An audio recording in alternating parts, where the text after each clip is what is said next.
பெண் குழந்தைய காட்டுல கூட விட்டுட்டு போட மாட்டேங்குது. இனிமேல் நாட்டுல ஒரு பெண் குழந்தைய விட்டுட்டு போறது அவ்வளவு கஷ்டமான காரியமா இருக்கு.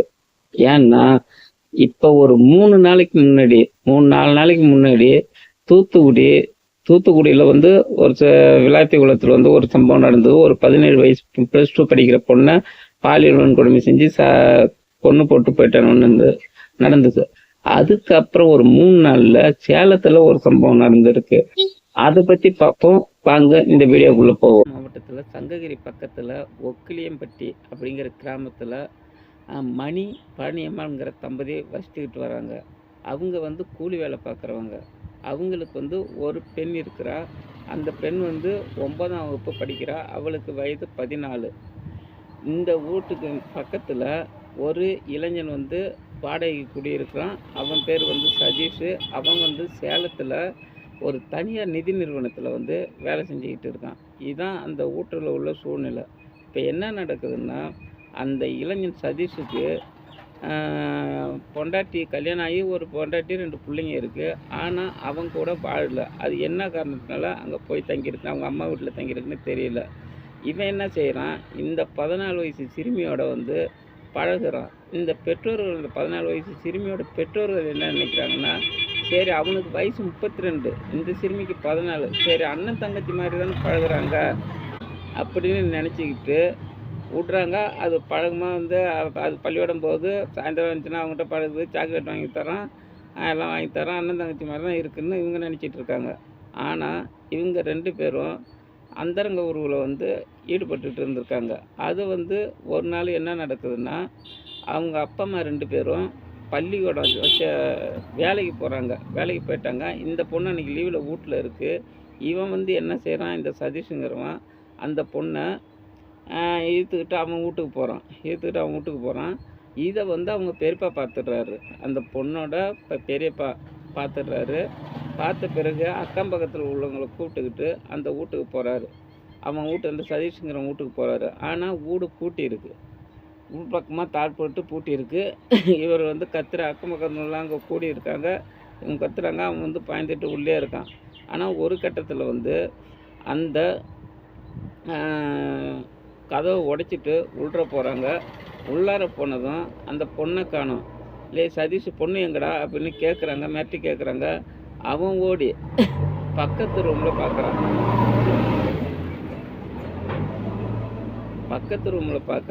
அந்த ரூமில் அந்த பொண்ணு தூக்கு போட்டு தற்கொலை பண்ணிக்கிச்சு.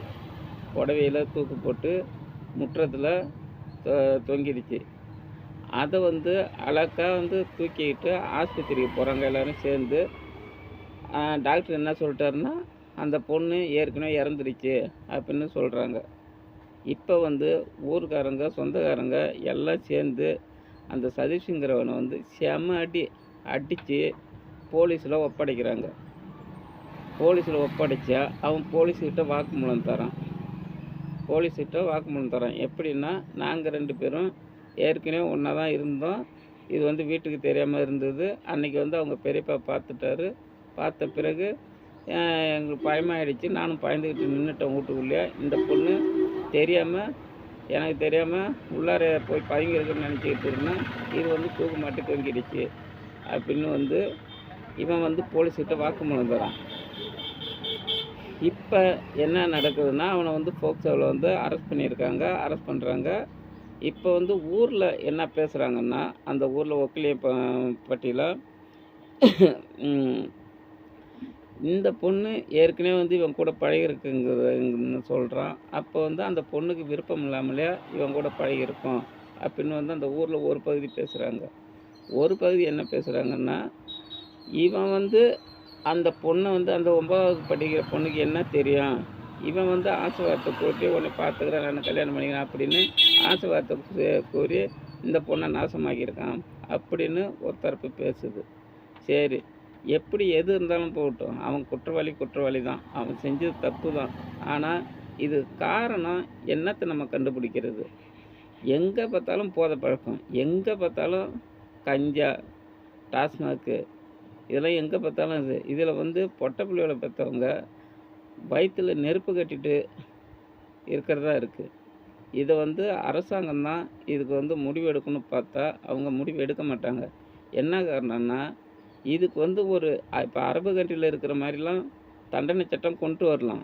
ஆனால் இப்போ மத்திய அரசு தான் கொண்டு வரணும் கிடையாது. நம்ம மாநில அரசு சட்டமன்றம் இருக்குது. சட்டமன்றம் நம்ம தமிழ்நாட்டுக்கு மட்டும் வந்து சட்டத்தை இயற்றலாம். ஆனால் இயற்ற மாட்டாங்க. ஏன்னா இங்கே ஜாதி, மதம், அரசியல் இந்த தலையீடுலாம் இருக்குது. அடுத்தது அதிகார திமிரு. அதிகார திமிருன்னா இப்போ வந்து இந்த தூத்துக்குடி மாணவி பால் இது கற்பழிப்பு வழக்கில் வந்து போய் கம்ப்ளைண்ட் பெற்றவங்க கம்ப்ளைண்ட் கொடுக்க போனதுக்கு அவங்க என்ன சொன்னாங்க போலீஸாருங்க, அவன் முடியாது ஓடி இருப்பா. இதுதான் அதிகார திமிருங்கிறது. இந்த இதெல்லாம் தலையிடும்போது இங்கே வந்து இப்போதைக்கு வந்து இந்த சட்டத்தை கொண்டு வரவே முடியாது.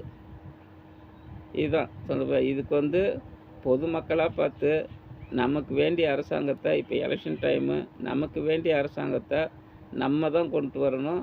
இந்த இதுக்கெல்லாம் டாஸ்மாக் இந்த போதைப் பொருள்லாம் யார் ஒழிக்கிறேன்னு சொல்கிறாங்களோ அவங்களுக்கு பார்த்து ஓட்டு போடுங்க. நம்ம நாட்டில் வந்து அரபிக் கண்ட்ரி மாதிரி ஒன்றும் அறுத்துலாம் வந்து சட்டம் இப்போ கொண்டு வர மாட்டானோ சொல்லுவேன். கொண்டு வர முடியாது, கொண்டு வர கூட மாட்டாங்க. அதனால தான் சொல்கிறேன், இப்போ எலெக்ஷன் டைமு அந்த பொண்ணுக்கு நீதி கிடைக்கணும். அவனை வந்து போக்சோவில் வந்து கைது பண்ணி அவனுக்கு உரிய தண்டனை, அதிகபட்ச தண்டனை கொடுக்கணும். தூக்கு தண்டனை தான் இங்கே கொடுக்க மாட்டேங்கிறாங்க. தூக்கு தண்டனை கொடுக்கணும். இதுக்கெல்லாம் 14 வயசு சிறுமி, 2 வயசு குழந்தை, 7 வயசு குழந்தை, 60 வயசு பாட்டி, 17 வயசு பொண்ணு, படிக்கிற பொண்ணுங்க இப்படியே வீணாக்கிக்கிட்டு இருந்தா நம்ம நாடு எங்கே தான் போய்கிட்டு இருக்குது?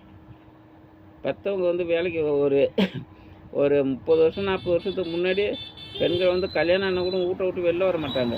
இப்போ தான் அது வந்து போய் படித்து வெளியில் வருது. இந்த காலகட்டத்தில் இப்படி இருந்தால் திருப்பியும் பெண்கள் வந்து பின்னோக்கி தான் போகணும். யாரும் வீட்டை விட்டு வெளில அனுப்ப மாட்டாங்க. இப்படி பயந்துக்கிட்டு என்ன நடக்குதுன்னே அவங்களுக்கும் புரியல, நமக்கும் புரியல. 6 மணி ஆச்சு,